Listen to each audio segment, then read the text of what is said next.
Hey guys, and welcome back to my channel. Today's video is going to be a simple cake pop recipe. Um, we are celebrating my daughter's 16th birthday. Well, she's my bonus daughter. She's not my daughter by birth, but that's okay. She's my bonus daughter. And Raven well, she turned 16 last week. And she was like, "Can you make me some cake pops for my birthday party?" So, of course, I said yes. But let me tell you guys, it was a reluctant yes because I don't think making cake pops is difficult, but it is time consuming. So I was thinking, oh gosh, I'll need a couple of days just to get myself together to make them. But of course, I said yes. And so I'm going to just show you guys like the simple way that I make them. There are quite a few tutorials here on YouTube that will show you exactly how to make them. And you know, I've done this thing by trial and error. I started making them a few years ago, and I'll tell you, they were a hot mess when I began, and I still have my hot mess moments, but it's gotten a lot easier, and I found some little tricks and little tips that have definitely helped me along the way, and then I'm hoping will help you along the way. Okay, so the first thing I did was, okay, so I had these cake mix um, kits or whatever you want to call them. Now, most of you know that I'm a couponer, so I couponed and I had probably about 10 boxes of these. So I went on ahead and I used these for the actual cake itself.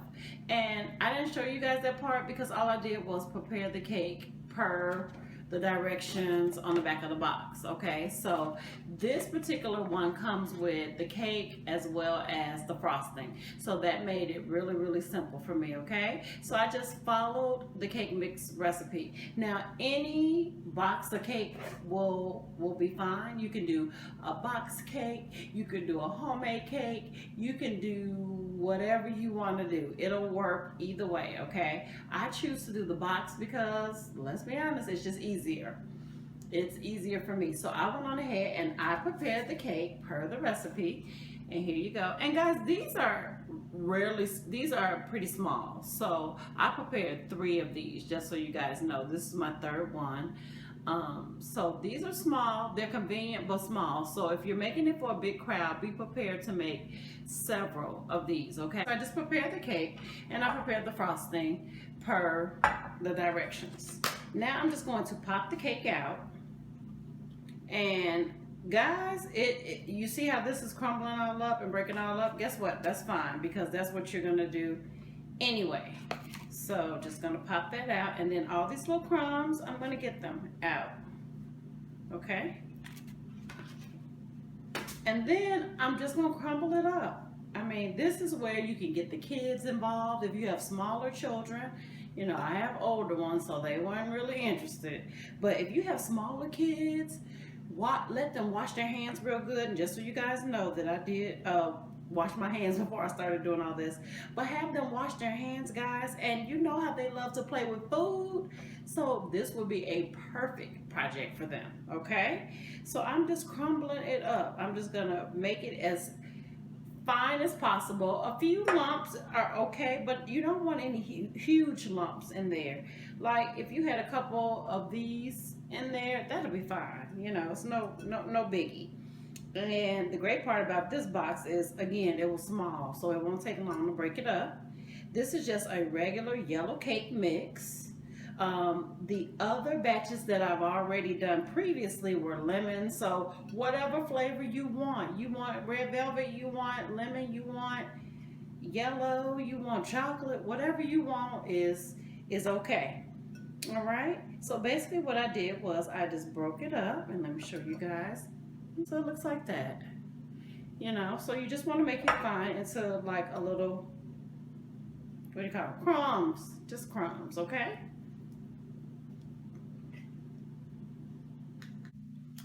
Okay, so now that you prepared your cake crumbs, what you want to do is grab your frosting, and if you have store-bought frosting, perfect.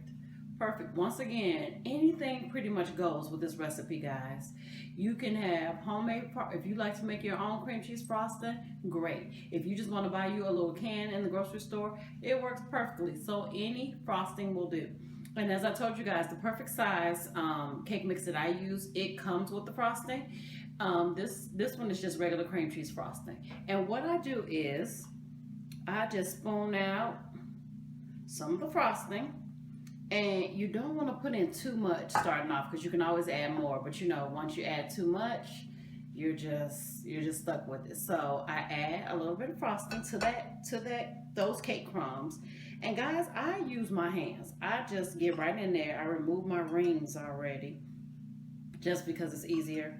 And you want to start incorporating the frosting, and this gets really messy. Once again, get them little ones involved, honey. Let them do it, okay? Because they love stuff like this. So I just put the frosting in there, okay? And the consistency that you're looking for is kind of like a Play-Doh recipe, consistency. So kind of like Play-Doh, like when you mush it together, it holds together like Play-Doh. You don't want it too wet, okay? Remember that. Okay, see, now right now, it's still a little crumbly, so I'm going to add a little more frosting. Be patient with it, because what happens when you add too much is that they'll all break up. They'll all break up on you, and that's not what you want. When you actually make the actual pop and put the stick on there, you don't want it to be breaking all up on you and stuff like that. But you know, from the trial and error that I told you guys about, that is what I've learned. Because what I used to do is I would make a whole cake and put a whole thing of frosting in there, which was definitely not the way to go. Okay, and so you just want to continue to mix this with your hands. And I know it's gonna seem crazy, like how in the world is this gonna taste like cake, but I promise you it will, and it'll all turn out well. Okay, so you see how it's easily turning into a ball? That's what you want. That's what you want. You want that if your fingers touch it, for it to kind of start to mold. Okay? Okay, so now what you want to start to do is form your actual balls, or you know, your actual cake. Now what I've done is I have a cookie sheet that I've just lined with some foil sheets that I had around the house. Parchment paper is perfect, or any type of wax paper. You can even do plastic wrap, or anything that you have around the house. Parchment paper works best, but I just used what I had, and it's okay for you to use what you had, okay? Then what I do is I take a melon scoop. You can use an ice cream scoop. You want them to be like the size of, I usually make mine a little smaller than a golf ball, you know, so I found that this was perfect. And what I do is, excuse me, is I just scoop it up.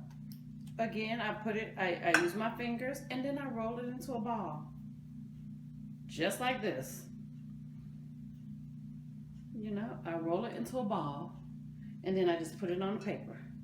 And I just continue to do this. Of course, the melon scoop helps me because it keeps the size consistent.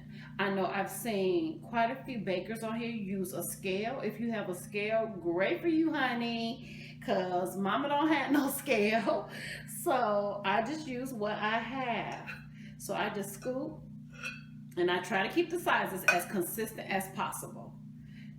Now, if you're a perfectionist, this might take you a little longer, but you know, it's once you dip it in the candy melt later on, which I'll explain to you guys, it really will help the shape. So I just kind of go quickly, and I work as quickly as I can, okay? And I just roll it, okay? And I continue to do this until all the mix is gone.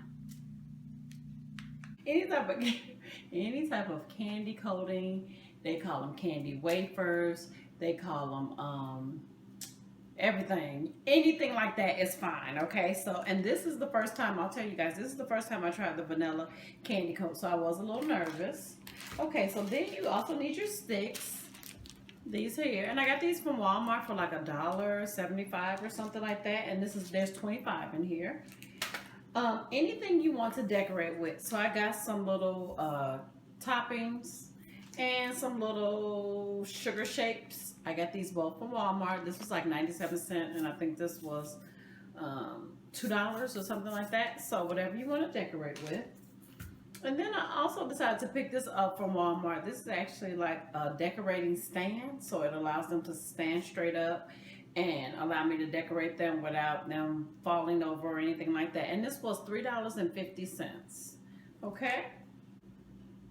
Okay, so now that and I did microwave the candy coating, and this is pretty much the consistency that you want, guys. You want it to be fairly runny, but not too runny. This took about a minute and a half to get it to the point where it's, you know, it's loose enough to actually do the candy coat. Now the first thing that I do is I take the little stick and I dip it inside the candy coat, and this works as like a glue to hold the actual pop on there. And then I stick it in there, not quite halfway, a little less than halfway in there, because you want it to stay on the stick. So that works as a little glue. And then I just dip it in there. Now, some choose to not have to swirl it around. Some choose to just dip it in a cup. Whatever you feel most comfortable with, I think is great. You know, whatever works for you. And then what I usually do is I usually will give it like a little shake to knock off any excess candy coat that's on there.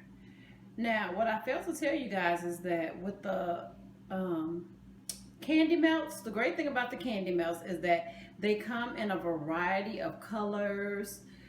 So if you have a specific theme or color themes you're doing for a birthday, graduation, whatever, that's the great thing about the candy melts.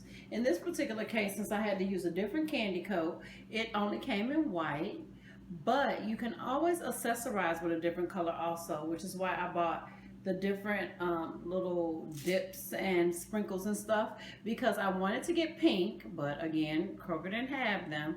So I ended up just getting some pink sprinkles for her, which also will work very well. Okay? And so all I'm doing is dipping it, guys. Uh-oh. Got the little top. I'm just dipping it and giving it, you know, a good shake so that any extra, you know, of the candy coat will come off. And even if it drips afterward, it's okay, you know, because that will harden and you'll be able to just get rid of that really quickly. And here I'm just sprinkling some of the candy sprinkles on there as if this recipe needs to be any sweeter. But as far as she's concerned, it can't be sweet enough. So again, and I'm just dipping this in here. We good, Lens? Mm-hmm. You know, again, and just dipping it right in the candy coat. Now, it may start to harden again, depending on how many cake pops you have to actually put in, and that is completely okay. You can just put it right back in the microwave for another 15 seconds, and you'll be fine. Now, some folks decide that they would like to do a double boiler to melt the candy melts. Whether you do the microwave, whether you do it on the stove top, it really doesn't matter. It's really a personal preference of how you want to do it. There's no right or wrong way. The one thing you want to do is, if you do it on the stove top, just make sure that you don't turn it up too high. You really want it to reach temperature slowly, because this stuff will burn on you in a minute, as Lindsay and I found out. Okay, so, and again, guys, I'm just continuing to do it. I'm just going to show you guys, you know, one more. And I did use this candy melt with the cake pops that I've already previously made. So I'm really down to the last little bit. So if it seems like, you know, I don't have much in here, it's because I've already done 2 batches of these already, which I'll show you guys at the end. So now I'm going to use some of these little pink candy sprinkles, since I've done the others enough. And I just sprinkle it right on there while it's still wet, guys, because it'll grab onto it just like it's glue. And then I'll just give it a shake for any excess. And then that's it. And I'm just gonna keep on doing this, guys, until they're all done. Okay, guys, well, here is the final product. I decided to put it in this little tin that I got a while back from the Dollar Tree. I did line it with a piece of foam board, and all I did was stick the the cake pop down into the foam, and then I just added this little decorative touch so that the foam wouldn't show through. You can use any type of gift bag filler, you can use tissue paper, you can be so creative with how you want to display it. I will probably add like a pink ribbon of some type to this before I present it to her, and you can actually even wrap it in cellophane and present it as a gift. So I can do it either way. I haven't made a final decision yet, but I want to show you guys how they turned out. I did the sprinkles on a few of them. I kept a few of them plain because honestly, if you've ever had one of these before, they are like 100 on the sweet meter. It is very, very, very sweet. So I didn't want to put sprinkles on all of them because I'm not sure all of her guests will want it like that. So I made a few plain ones, and then I put the pink sprinkles on some. And you know, I just tried to make it fun. She's 16, so it's all about fun. It's all about, you know, being youthful and just something that her guests can take away after her party. So I hope you guys enjoyed this tutorial. Hopefully it made sense and I wasn't too talkative. If you like this video, please give it a thumbs up, and if you have not subscribed to my channel, please go ahead and hit that subscribe button because I would love to have you. I hope to see you guys in my next video. Take care, guys. Bye.